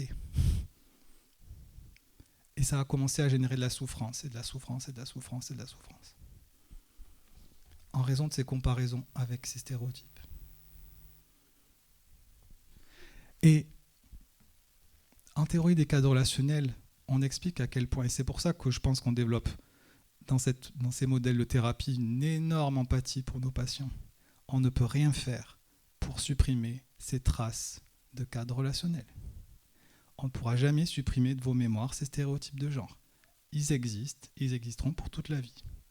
Ça veut dire que si je ne corresponds pas sur certains aspects à ce stéréotype, il y a toujours une partie de moi qui, même si émotionnellement ça sonne plus vrai du tout, qui aura enregistré c'est pas exactement comme ça qu'il faudrait être, ou je suis pas exactement comme ceci, ou je suis pas exactement comme cela. Et si on a fait un petit cheminement intellectuel, spirituel, psychologique sur ça, on peut s'en détacher, mais quelque part, c'est juste montrer qu'à quel point les personnes ne font pas exprès. Elles ne viennent pas en consultation en disant « chouette, j'espère qu'aujourd'hui je vais bien souffrir, puis que je vais bien me comparer à un stéréotype de genre pour bien remarquer que je ne suis pas comme le stéréotype. » Personne ne se dit ça. Mais c'est quelque chose qui agit de manière tout le temps et en permanence, de manière inconsciente. Alors ce soit comme concept rigide, il va entraîner des expériences intérieures très désagréables. Et comme on est tous champions du monde de l'évitement des émotions désagréables, on va tout faire, ce que moi j'appelle les actions inutiles, mais on va tout faire pour chasser ces émotions désagréables et donc se rapprocher toujours d'une conception de soi plus rigide. À partir de là, quand on adhère à cette conception de soi rigide, on fusionne complètement avec nos pensées, notamment douloureuses. Et à partir du moment où on est dans cet cercle vicieux de la souffrance psychologique et de cette rigidité, eh bien on n'engage pas beaucoup d'actions inutiles, puis on commence à perdre un peu le sens de notre vie. Donc dans l'accompagnement, moi, des personnes qui s'interrogent beaucoup sur l'identité de genre, on va beaucoup travailler sur ce qu'on appelle le soi comme contexte ou le soi observateur. Et en acte, ce qu'on cherche à faire, c'est vraiment amener la personne à réfléchir aux valeurs, ce qu'on pourrait appeler des qualités. Par exemple, qu'est-ce qui est important pour moi? Quelle est la personne que j'ai envie d'être? Souvent, j'accueille et je suis des enfants et adolescents transgenres, et ils ont hâte. Ils ont hâte de démarrer le traitement hormonal, puis ils ont hâte de commencer la chirurgie, puis ils ont hâte du changement d'état civil. Et on les accompagne là-dedans, c'est pas du tout un problème. Mais souvent, ce que je leur dis, ok, tout ça, ça va se passer sur 2, 3, 4 ans. T'as envie d'être qui? T'as juste envie d'être un homme? Une femme?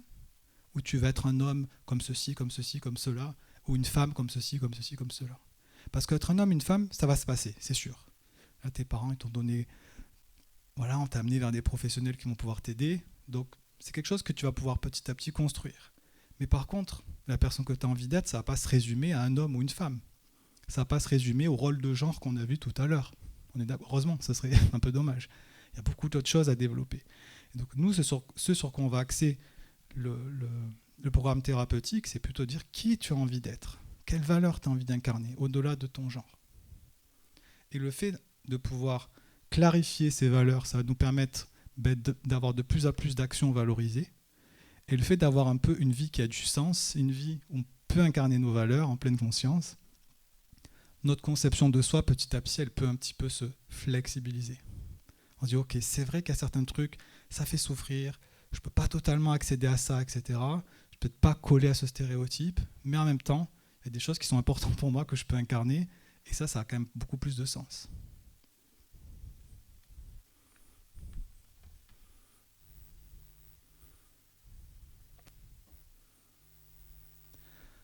Donc le but de la thérapie, c'est de construire une identité qui va être riche au-delà de son genre, ce qu'on appelle donc les valeurs. Et donc en acte, on propose une vie qui est fondée sur les valeurs que l'on incarne au jour le jour. Et donc les valeurs, c'est des choses qui partent de nous vers l'extérieur. Ce pas des choses qu'on peut obtenir. Ce pas des objectifs. D'accord ? C'est des choses qui partent de nous vers l'extérieur. Je vais vous donner des exemples de valeurs après.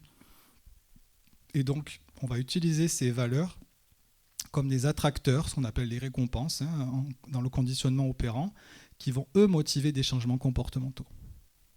Alors que le soi comme concept rigide, c'est une sorte d'attracteur mental, mais la plupart du temps, ce n'est pas pour obtenir des choses, c'est pour éviter l'inconfort de ne pas correspondre à ce soi comme concept.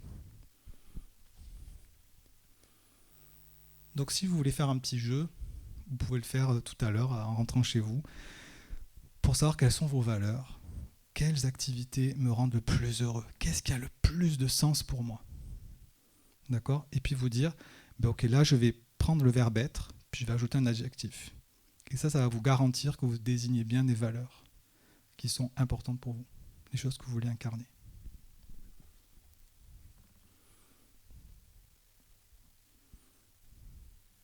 Donc une identité riche au-delà de son genre, ça va produire forcément une vie riche, quel que soit son genre. Donc, je vous ai mis l'exemple des valeurs. Donc dans mon livre sur Acte, vous avez une liste de valeurs, il y en a une 60aine, elle n'est pas exhaustive, vous pouvez en rajouter encore et encore et encore. Dans le livre, je propose un peu 3 domaines, la connexion à soi, enfin le développement personnel, la connexion avec les autres, puisque j'appelle la contribution à la société. Donc être bienveillant, est-ce que c'est une valeur genrée ? Être curieux, curieuse. Être créatif, autonome. Bon, blablabla, vous avez compris. Ok ? Donc tout un tas, en fait, une sorte de map de tout un tas de qualités, de valeurs qu'on peut incarner au-delà de notre genre finalement. Et à partir de ces valeurs, on va pouvoir du coup demander à la personne quel tout petit pas tu pourrais mettre en place, quelle toute petite action tu pourrais mettre en place pour incarner cette valeur. Malgré le fait que tu souffres, malgré le fait que pour l'instant la transition n'a pas démarré, malgré le fait que les gens ne te considèrent pas encore dans le genre tel que toi tu le souhaiterais, ça c'est vrai qu'on ne peut rien y faire pour le moment, mais toi en attendant, quelle est la personne que tu as envie d'être, qu'est-ce que tu as envie de construire pour toi dans l'avenir ? Donc pour finir,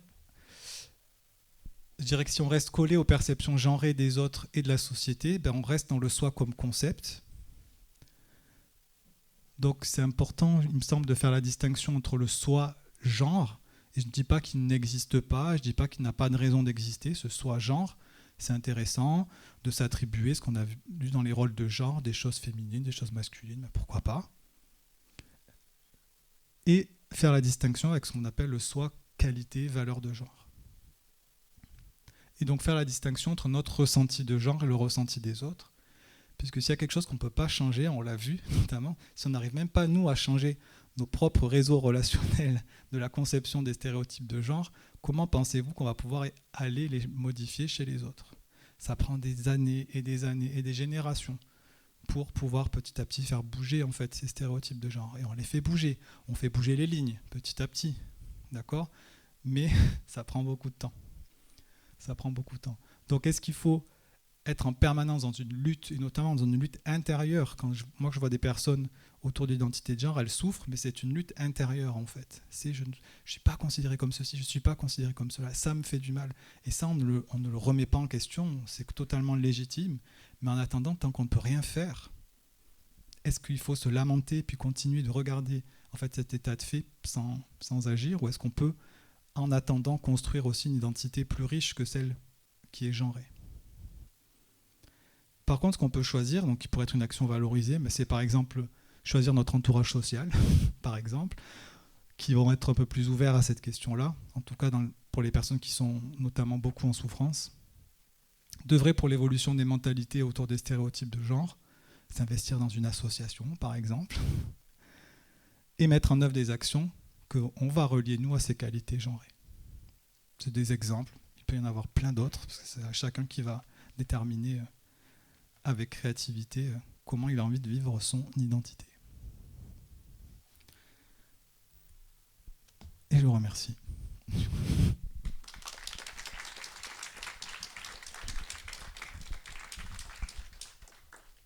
Ok, donc du coup, bonjour, moi c'est Lysandra, et du coup je suis étudiante en anglais.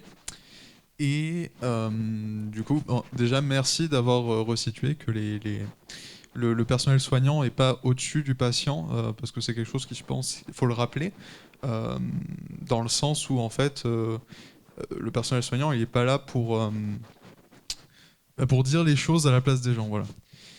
Et ensuite, moi, la question que je me posais, c'est la question de la psychologie, justement, dans tout ce processus de transition. Et pour moi, en fait, c'est très important que tout ce que vous faites, en fait, pour moi, ça devrait être délégué de manière autonome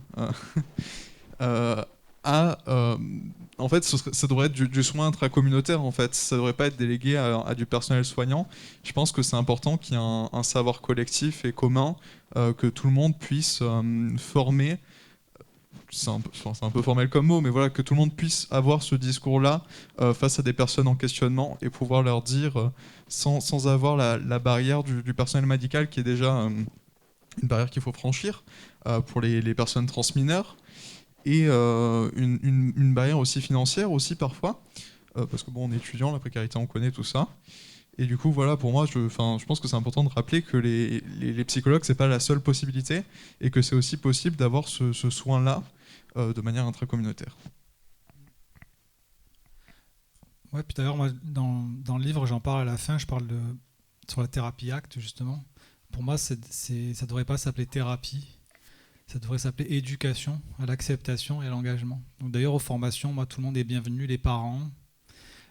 J'accueille pas que des soignants, j'accueille des parents, toute personne en fait qui souhaite en fait développer des connaissances et des savoir-être en psychologie.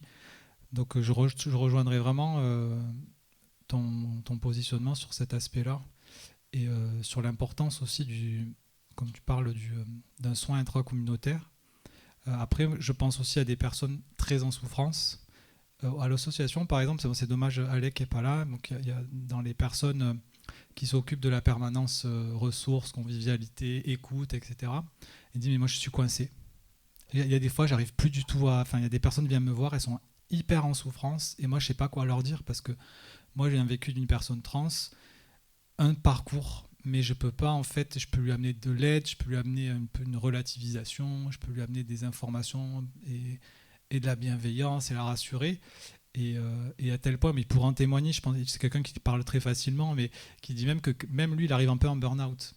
Parce qu'en fait, accueillir la souffrance et travailler avec la souffrance, c'est quand même, ça relève aussi de certaines compétences professionnelles que tout le monde ne peut pas, en tout cas, posséder nécessairement.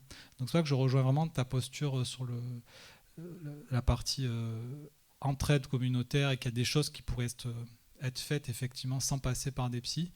Et par ailleurs, c'est vrai qu'il y a d'autres... les personnes que je vois, moi, par exemple, en cabinet, c'est des personnes qui souffrent énormément. Enfin, il y a de la dépression, il y a des tentatives de suicide, il y a des troubles anxieux, des gens qui ne peuvent même pas sortir de chez eux. On fait de la visio, enfin, tu vois, et elles ont déjà beaucoup épluché la littérature, elles ont eu beaucoup de personnes en associatif. Et voilà, c'est d'autres problématiques qui se jouent, souvent d'ailleurs beaucoup reliées à l'histoire personnelle.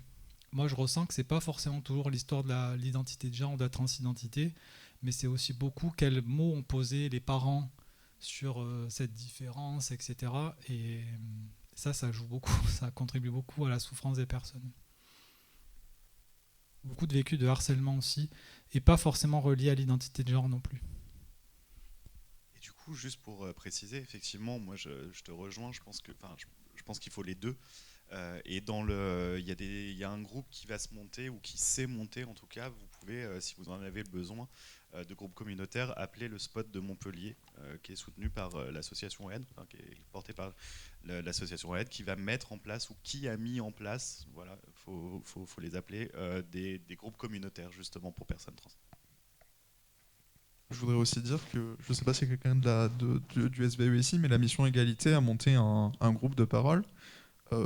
Du coup, je ne sais pas exactement où est-ce qu'on peut avoir les informations, mais j'imagine que si vous allez voir Christa Dumas ou son assistant qui est derrière le bar, vous aurez des informations si ça vous intéresse.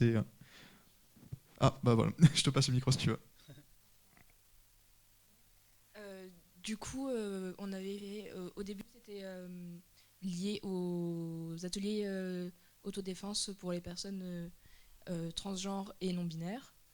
Et du coup, à partir de ce groupe, on a créé aussi un groupe WhatsApp qui nous permet notamment de nous retrouver entre personnes trans et non binaires. Et voilà, en général, on s'organise des moments selon les horaires où il y a le plus de personnes disponibles et les horaires où on a la salle. Et on peut amener différents thèmes et voilà. Et après débattre et s'entraider aussi, s'apporter des ressources et échanger nos vécus et tout ça. Donc voilà. Ouais, et puis moi je précise aussi toujours, ça c'est vrai que bien entendu je sous-entends pas du tout que présenter une identité de genre diverse ou une transidentité nécessite un suivi, bien sûr, psychologique. Mais par contre, moi du coup, j'espère que dans 20 ans, ce sera désuet de demander à un psychologue d'intervenir, parce qu'en fait, ce sera quelque chose qui sera rentré dans les coutumes et les mœurs, et que ce sera bon en fait. Et moi, c'est ce que j'ai marqué sur mon prochain livre. J'ai dit, j'espère que mon livre dans 20 ans sera ringard. C'est-à-dire qu'on n'aura plus besoin de lire un livre comme ça pour dire, ah, c'est quoi un genre non binaire, c'est quoi la transition, mais qu'en fait, ce soit quelque chose qui soit naturel en fait. Mais par contre, pour revenir à. Ça vient vraiment. Moi, j'interviens parce que ça vient vraiment répondre à un besoin. C'est-à-dire que les personnes aussi demandent. D'ailleurs, c'est intéressant, il y a même on fait des groupes par type de parcours de transition. C'est-à-dire qu'il y a des personnes qui ont dit, voilà, on aimerait se retrouver aussi entre personnes qui font une transition XTM, par exemple, vers le genre masculin, parce qu'on rencontre des choses qui sont encore peut-être plus spécifiques entre nous, qu'on ne retrouve pas forcément avec d'autres personnes. Et en fait, c'est elles qui sont en demande, non seulement de groupes spécifiques, mais en plus qui est un thérapeute. Donc c'est bien que ça vient, je sais pas, j'imagine que ça vient répondre à un besoin, parce que moi à la base c'est pas moi qui me suis incrusté, et d'ailleurs je suis très content qu'il y ait des instances sans aucun psychologue, c'est ça, mais je pense que voilà, c'est deux espaces où il se joue des choses peut-être différentes. Et il faut dire, à la fierté aussi, on propose un groupe pour les parents d'enfants transgenres, et donc ça aussi c'est quelque chose qui, moi c'est une démarche qui est très importante, parce que je perçois à quel point au fur et à mesure des séances de groupe, les parents, ils cheminent aussi énormément sur justement la transition de leur enfant, et acceptent, donnent leur accord au fur et à mesure des séances. Donc ça, c'est intéressant. Juste pour dire que pareil, le besoin, nous on l'a identifié, c'est pour ça qu'on a mis en place un réseau de psy, parce que justement nos publics, quand on était dans des endroits LGBT, on nous disait des fois je vais pas bien, et nous justement, moi je fais partie de la communauté, c'est pas pour autant que je savais répondre à tout. Et du coup, effectivement, les thérapeutes, ils peuvent être à ce moment-là aussi essentiels. Donc effectivement, certaines personnes ont besoin, et on a une possibilité de leur répondre. Celles qu'on n'a pas besoin. C'est qui nous, excuse-moi, les X, l'association.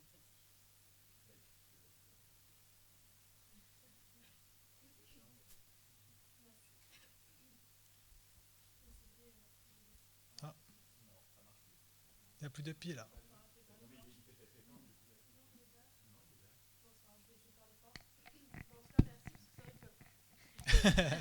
On le refait. C'est vrai, merci, parce que moi, personnellement, j'ai jamais eu l'occasion de parler de ce sujet-là, que ce soit dans mon milieu scolaire ou même entre amis. Et c'est vrai que j'ai pas d'amis qui font partie de cette communauté, donc je suis ravie de pouvoir en discuter avec vous, quoi. Et moi, j'avais vraiment une question. En fait, vous parliez justement du fait que la transition, ce soit comment on pourrait dire ça, un phénomène, ou en tout cas un ressenti, donc évidemment qui implique des souffrances et des questionnements, etc. Et moi, en fait, je me pose la question pour les enfants, parce que justement, vous dites qu'il y en a, et c'est vrai, j'ai vu aussi des témoignages de, je ne sais pas si vous voyez de quoi je parle, la petite Lily qui était passée un peu là, bref. Et du coup, c'est vrai, je me pose cette question de me dire, mais une petite fille de 5 ans, comment elle peut avoir donc le ressenti, je le comprends, bien évidemment, le mal-être, etc. Mais comment on peut avoir cette réflexion sur en fait notre identité, alors que c'est une réflexion que même en ayant 15-20 ans, et même après d'ailleurs, certaines personnes ont du mal, voilà, à saisir les nuances et à vraiment mettre un mot sur la souffrance. Donc je me dis comment un petit enfant peut ressentir la transidentité comme ça, en fait. Voilà, donc je voulais avoir votre avis sur ça. À partir du moment où on se détend par rapport à l'histoire du genre, eh ben après on peut se détendre sur le fait qu'un enfant il a le droit de choisir exactement qui il a envie d'être et qu'il peut changer 8000 fois d'avis s'il en a envie, puisque le rôle de genre, on l'a vu, c'est quelque chose qui est complètement inventé, factice, qui n'a plus vraiment de substance et d'existence intrinsèque. Donc, pour moi, c'est comme un costume. Un enfant, il a le droit de choisir le costume dont il a envie. Il n'y a personne qui a à lui dire tu dois être comme ceci ou tu dois être comme cela. À partir du moment où, par contre, il incarne, comme on dit, des valeurs de respect, de bienveillance, d'altruisme, etc. Bon, des valeurs qui nous permettent de vivre en société de manière correcte. On ne demande pas à un enfant de se fixer sur un genre, même s'il change de genre ou s'il hésite. On l'accompagne en fait au contraire à se flexibiliser et du coup à flexibiliser aussi la représentation des parents et du coup des écoles sur finalement c'est quoi le genre en fait. Et petit à petit, c'est quelque chose qui...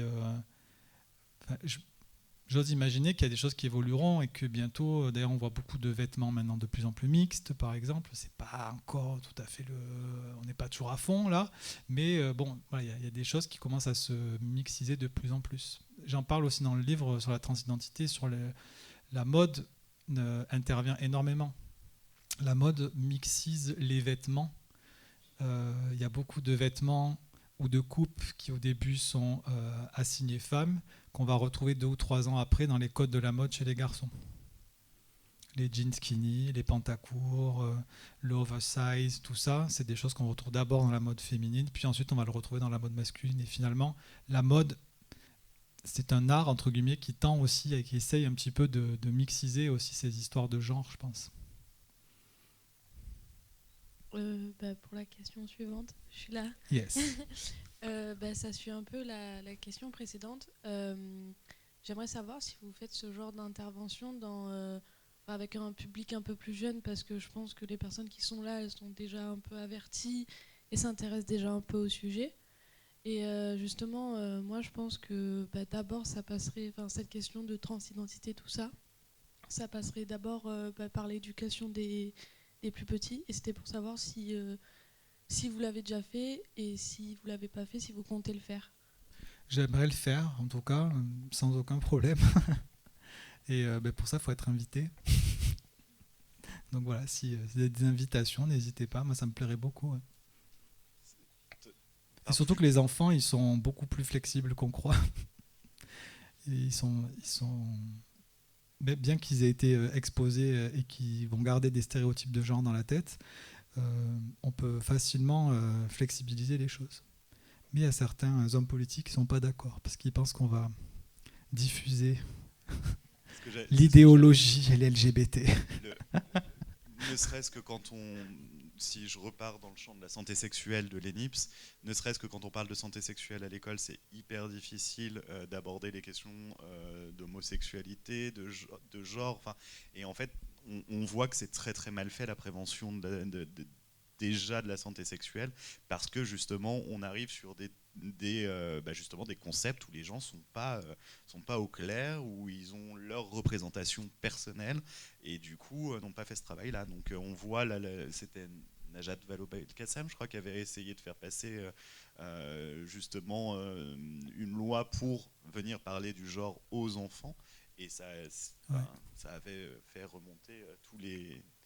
J'ai donné une conférence pour des psychiatres la semaine dernière sur la transidentité chez l'enfant et l'adolescent.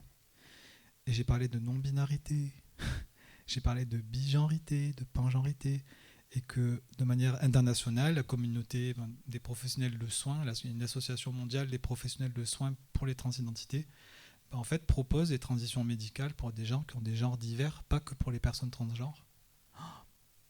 Ah, le monde devient fou.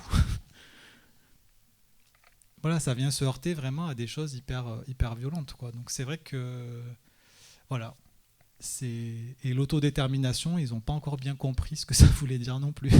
C'est très compliqué pour eux parce que il y a beaucoup de médecins qui sont quand même encore dans ce pouvoir, en fait, dans cette idée que le médecin il a du pouvoir, il va donner accès à quelque chose. Mais en fait, et surtout pas un psychiatre, il n'y a rien à évaluer sur l'identité de genre d'une personne. Donc c'est vrai que on a du boulot encore.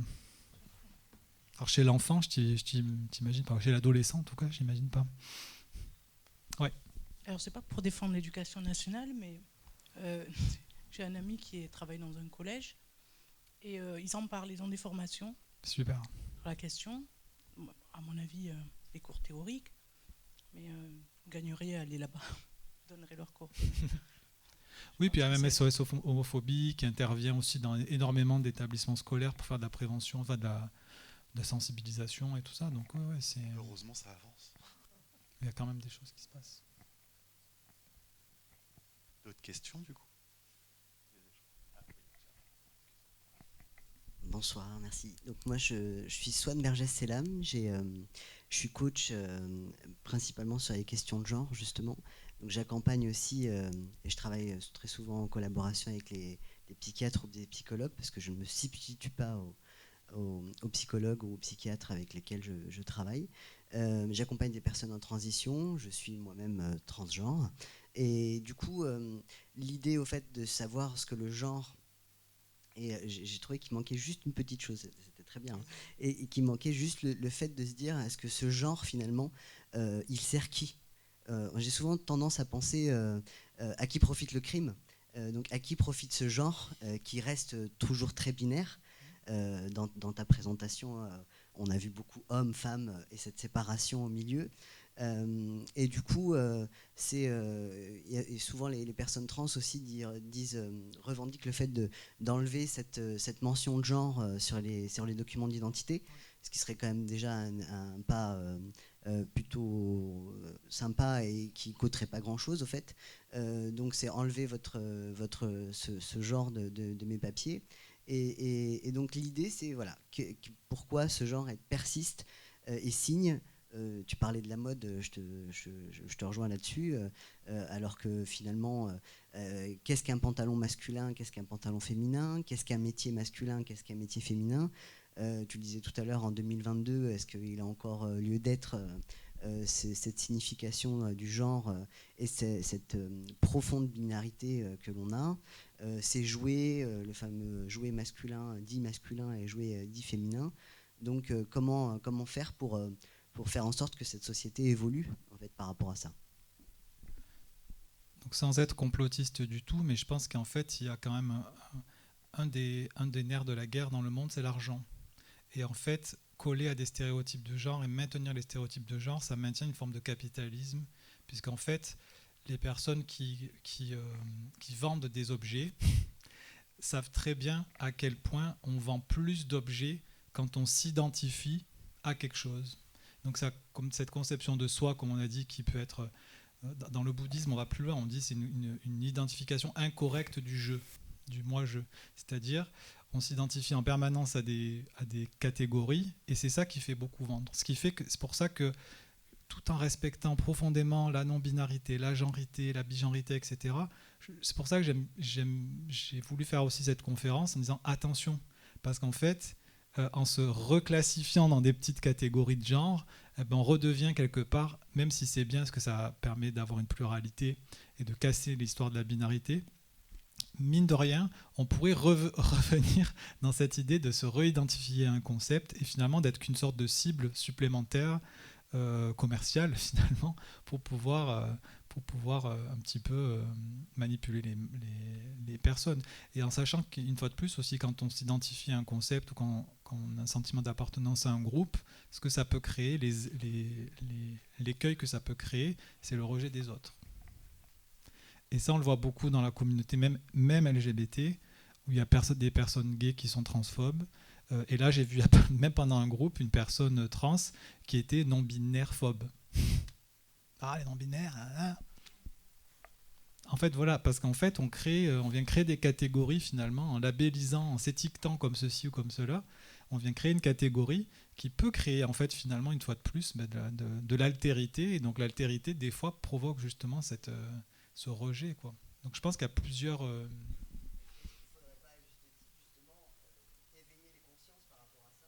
Bah si, complètement. C'est pour ça que le but de mon exposé est de, entre guillemets, d'essayer de casser, même concrètement, l'idée du genre. En fait, moi, ce qui m'intéresse, c'est la personne. Tu es une personne, et tu as des valeurs, et tu as des choses que tu as envie d'incarner.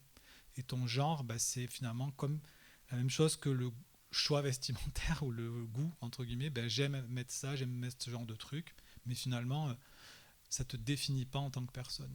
Et moi, c'est sur ça que j'amène les personnes qui s'interrogent sur l'identité de genre et qui en souffrent, à un petit peu se flexibiliser par rapport à cette conception de soi.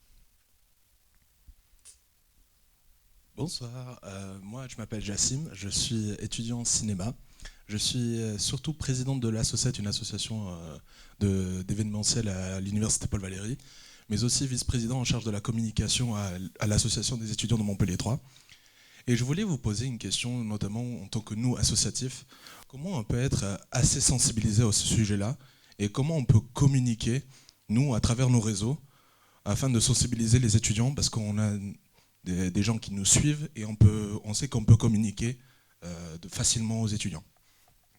Et sur quoi précisément sur l'identité du genre, comment l'identifier déjà et comment sensibiliser à ce sujet-là avec des termes un peu plus précis et tout ça. Une partie, alors peut-être que parmi d'entre vous, comme des personnes sont plutôt jeunes, peut-être sont plus sur les réseaux sociaux, il peut y avoir déjà peut-être des comptes Instagram qui travaillent déjà sur ça en fait, sur les stéréotypes de genre. Moi j'en connais pas exactement, j'en ai vu des fois passer mais j'ai plus les noms en tête. Mais quelquefois en fait il y a des influenceurs, des influenceuses qui travaillent sur ces choses-là. Ça peut être simplement de les repartager ou créer des supports justement comme tu parles comme tu es en cinéma. Effectivement, de créer des supports qui soient pédagogiques, artistiques, où on vient un peu bousculer ces codes-là. D'ailleurs, le documentaire Petite fille, qui parle d'une petite fille transgenre, c'est un film, c'est pas un documentaire, c'est un film artistique, c'est un film de cinéma. Et à travers ce film, je pense qu'il y a eu beaucoup plus d'impact sur les mentalités et les représentations des personnes, puisque le réalisateur, il a vraiment su capter énormément de moments très émouvants et très vrais, en fait, très reliés à la vérité émotionnelle de cet enfant. Et je pense que ça a beaucoup plus fait peut-être bouger les mentalités qu'un exposé un peu théorique, comme je l'ai fait aujourd'hui. Ouais, du coup, je suis désolée parce que c'est pour revenir sur un truc qui s'est dit avant. Vas-y. Mais, bref. Non, c'était pour juste revenir sur à qui profite le crime et la question du genre comme quelque chose d'assez, on va dire, subjectif et au final pas si important. Il y a quand même une question qui est centrale autour de la question des normes de genre. C'est la question de la violence de la classe des hommes et résumer le genre simplement à quelque chose qui serait de l'attrait d'un vêtement, au final, ça efface aussi toute cette question qui est quand même centrale dans les parcours de transition et dans la question notamment des violences transmisogynes, puisque c'est aussi toute la question du déclassement. Et du coup, j'ai l'impression que la question est assez évidente au final.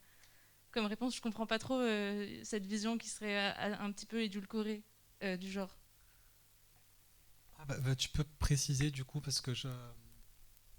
Est-ce que vous pouvez préciser ce que je précise? Non, en fait, parce que tu as parlé de la violence, en fait, finalement, mais en quoi le fait d'essayer de pulvériser le genre, ça viendrait pour autant ne pas dire que ça viendrait dire que ça n'existerait pas, finalement. On sait que ça existe.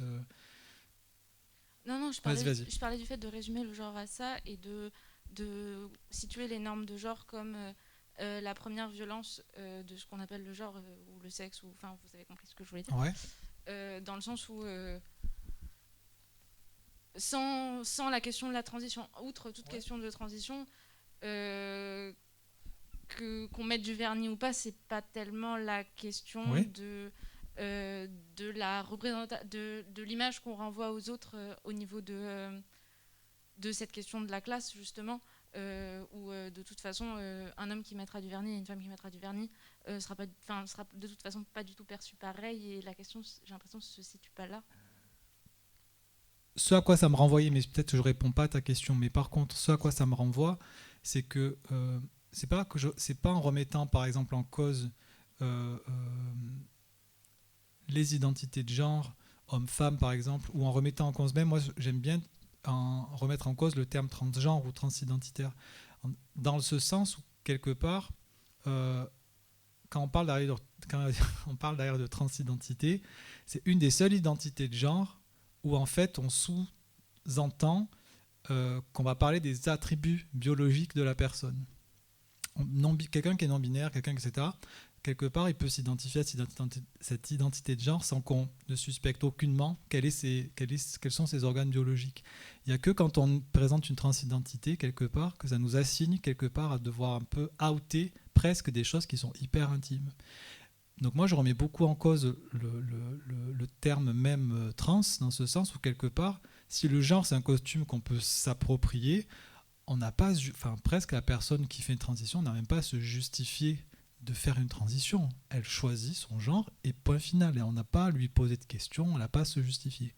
Ceci dit, le problème, c'est que c'est grâce aux étiquettes qu'on arrive à faire bouger des causes. C'est-à-dire que c'est parce que les personnes s'identifient et qu'il existe une communauté trans qu'on peut faire reconnaître des droits, qu'on peut faire reconnaître aussi toute une liste comme ça d'aberrations qui ne pourraient pas se mettre en place. Et donc je pense aux femmes, donc quand on pense aux violences faites aux femmes, il y a eu des interventions sur ça. Ça peut être aussi dans un sens important de garder pour moi en fait la catégorie femme pour justement faire reconnaître que quand on est assigné à ce genre ou quand on est avec cet attribut biologique dans notre société, on est tout de suite, en fait, on peut être victime de violence et en tout cas de discrimination beaucoup plus que si c'est pas le cas. Ouais.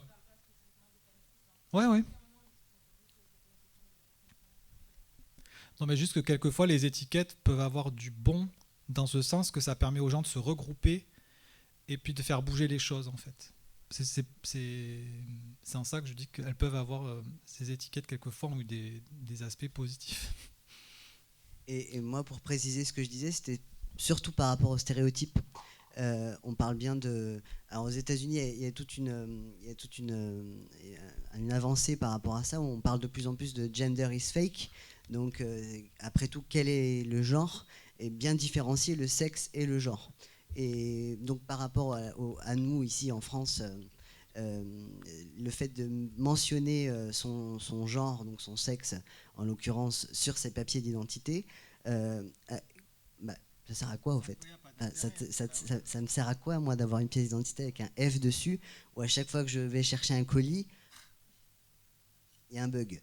Donc forcément, c'est tout ça. Bien puis sûr, ça regarde personne. Je schématise absolument pas le fait qu'il y a un pantalon, un truc au vernis dont tu parlais. Effectivement, c'est juste les stéréotypes et ça n'aide personne, ni les personnes cis, ni les personnes trans, ni les personnes non binaires, ni qui que ce soit. Et donc moi, je viens de créer un organisme de formation qui s'appelle La Girafe, qui parle de. Je vous connais. Pour l'insertion professionnelle, notamment, vous intervenez pour l'insertion professionnelle des personnes. C'est ça. Et on forme également le personnel du Crous après tout ce qui a pu avoir, et je pense que vous êtes plutôt au parfum de ce qui s'est passé au Crous dernièrement. On a mis un plan d'action par rapport à tout ça. Et donc, voilà, l'idée, c'est qu'est-ce qu'on fait concrètement maintenant? On sait que la société est comme ça. Qu'est-ce qu'on fait concrètement pour que ça change? Donc, voilà, si on parle d'environnement, etc., on sait que l'alimentation bio est meilleure que aller chez Carrefour. Aujourd'hui, les gens sont conscients de ça. Il y a de l'éveil là-dessus. Et qu'est-ce qu'on fait pour réveiller les consciences sur le genre, sur la transidentité, sur le fait que oui, on est un homme, on peut ne pas se sentir homme, oui, on est femme et on ne peut ne pas se sentir femme, etc. etc. Donc voilà, c'est juste ne pas rester dans son carcan et dans ce que la société veut nous faire croire qu'un homme c'est comme ça doit jouer à tel jeu et ça doit porter tel costume, etc. etc. Voilà.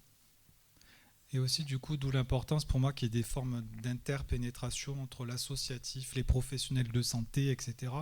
Parce qu'il y a quelquefois des tendances associatives à vouloir cloisonner ces choses-là. Et en fait, moi, je le ressens, comme tu dis, qu'est-ce qu'on peut faire? Moi, là, j'ai écrit un livre sur la transidentité chez l'enfant et l'adolescent. Mais en fait, si c'est un militant ou une personne concernée qui va écrire, ça va peut-être toucher plus les parents, peut-être des personnes concernées. Peut-être les professionnels vont moins aller du coup se renseigner, alors qu'en fait en tant qu'infiltré, en tant que professionnel, si je viens parler d'un sujet et je prétends pas le connaître en tant que personne qui le vit, mais en tout cas si je viens parler d'un sujet, le but c'est de faire bouger les mentalités en fait. C'est pas c'est pas de prétendre pouvoir comprendre ce que vit une personne qui fait une transition, mais c'est de pouvoir dire attends, non les gars, psychiatres, psychologues, voilà, il y a d'autres psychologues, d'autres psychiatres qui peuvent aussi travailler avec ces personnes et puis du coup faire bouger un peu les lignes, quoi. Ça c'est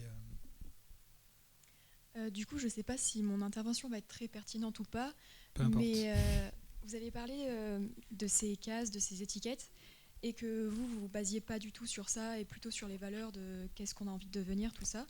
Mais est-ce que vous pensez pas, je le dis d'un point de vue personnel parce que moi ça m'a aidé, mais est-ce que vous pensez pas que d'abord s'assigner à certaines étiquettes il faut d'abord chercher ces étiquettes pour ensuite les dépasser et transcender cette chose Certainement.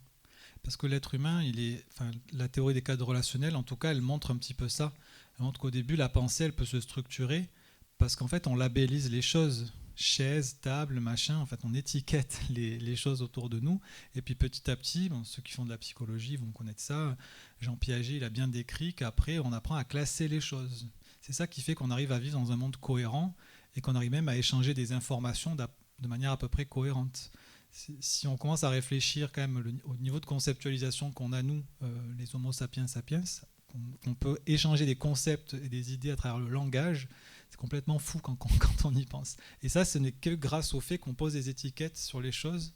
Et ensuite, l'idée, comme tu dis, c'est après de permettre de les dépasser. J'ai de la peine à exprimer ce qui est dans mes pensées. Je voulais simplement dire, le rôle d'un psychologue, c'est peut-être pas de résoudre le problème. Je pense qu'il fait un constat, il explique, il essaye d'expliquer, afin de comprendre la vision, ce qu'on perçoit dans la société, mais je ne pense pas que vous êtes en train de trouver que c'est un mal, c'est tout ce que vous voyez. Parce que si c'était un mal, bien sûr, la question de monsieur serait de savoir qu'est-ce qu'il faut faire pour résoudre le mal. Mais je ne pense pas que vous faites, c'est une observation, vous expliquez un peu, je pense, et chercher des solutions. Je ne sais pas si c'est vraiment le but. Est-ce que... Et vous pensez que ça devrait être le but, c'est ça? Non, d'accord. Non, je sais. J'ai un monsieur qui a demandé qu'est-ce qu'il faut faire. Oui. Alors, qu'est-ce qu'il faut faire pour faire quoi? Ben oui, mais moi je pense que ça peut passer par plein de voies et de biais. On a parlé de l'art tout à l'heure via un film pour éveiller les consciences. Ça peut être, comme on dit, faire de l'éducation dans les écoles. Et puis après, c'est aussi petit à petit de bouche à oreille finalement, dans les échanges qu'on va avoir entre personnes, qu'on peut faire bouger les choses, mais bon. Ouais. Moi, j'aurais une petite remarque à faire parce que je suis étudiante en psychologie et je suis en train de faire un mémoire qui porte notamment sur la stigmatisation. Et du coup, j'avais un petit peu étudié le sujet, etc. Et de ce que j'avais vu dans ma revue de la littérature, c'était notamment que, en fait, faire des interventions explicites pour expliquer aux gens, c'était pas vraiment le plus efficace parce que c'était pas ce qui marquait le plus et que de base, ça s'adresse toujours à un certain public qui aura plutôt intérêt à ça. Exact.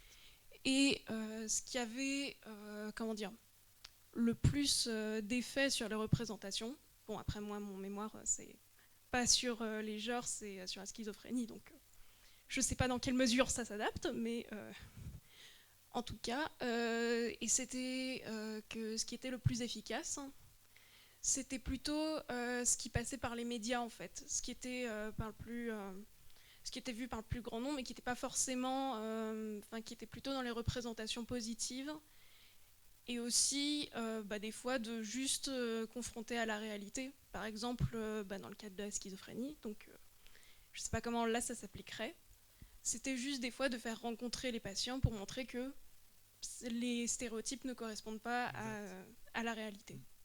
De faire mettre en œuvre des dissonances.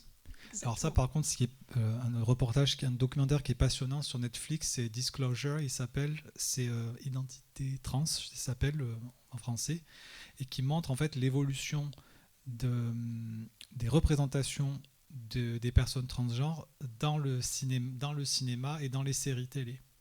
Et comme quoi, bien heureusement, il y a eu un peu une évolution, mais qu'au départ, c'était catastrophique, quoi. La représentation des personnes transgenres, c'était toujours dans des rôles soit de psychopathes, soit de personnes qui allaient se faire tuer. Enfin voilà, il n'y a jamais, en fait, effectivement, comme tu dis, on ne véhicule jamais quelqu'un qui est ordinaire, en fait.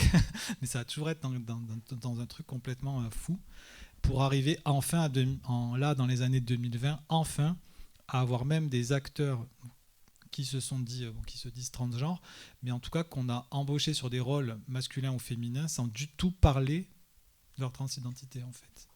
2020. Et jusqu'à présent, même quand des acteurs trans se présentent, un acteur trans masculin se présente pour en fait un rôle masculin, la plupart du temps, il n'est pas pris. Et donc là, petit à petit, on commence à avoir aussi une évolution des mentalités autour de ça. Vraiment, regardez-le, ce documentaire, il est vraiment chouette. Enfin, moi, je l'ai trouvé vraiment... Merci beaucoup à tout le monde. Merci beaucoup Mehdi pour cette passionnante conférence, pour ce passionnant débat aussi avec la salle. Et voilà, je remercie vraiment tout le monde pour cette sympathique soirée. Et voilà, à bientôt. Merci.